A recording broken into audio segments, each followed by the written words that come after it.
I'm Gerrit Jobsis. I'm the Regional Director for American Rivers here in the Southeast. We're a national conservation organization that focuses mainly on river health.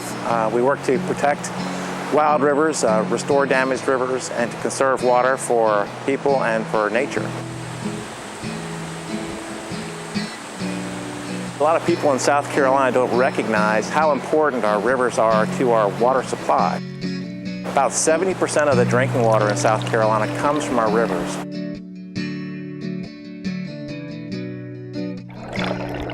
One thing American Rivers works on especially on flowing water, like we see back here behind me, is to make sure that our water flow stays strong and in natural patterns. It's not only for fish and wildlife, but also for the people in the communities that depend on this water.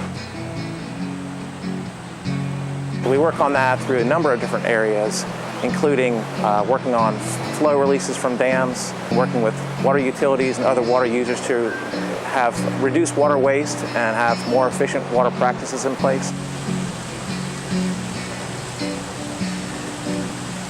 One thing that we recognize is that climate change is a huge impact that we're facing for our rivers now and into the future.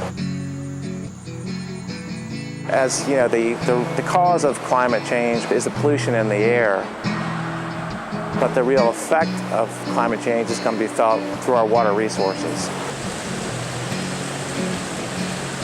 Predictions are we're going to have longer and more persistent droughts, extreme high flows, especially during the wintertime, flood flows that will risk property and potentially endanger people.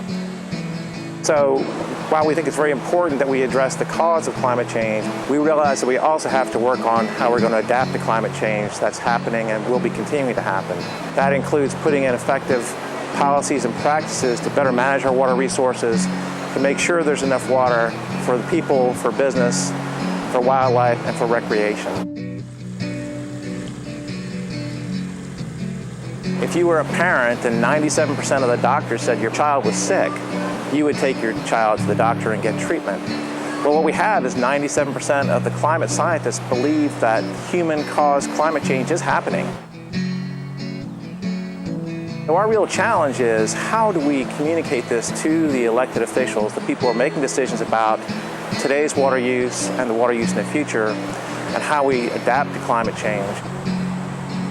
Getting that message to them in a way that they can understand it, to get them to take effective action, is a real challenge that we have.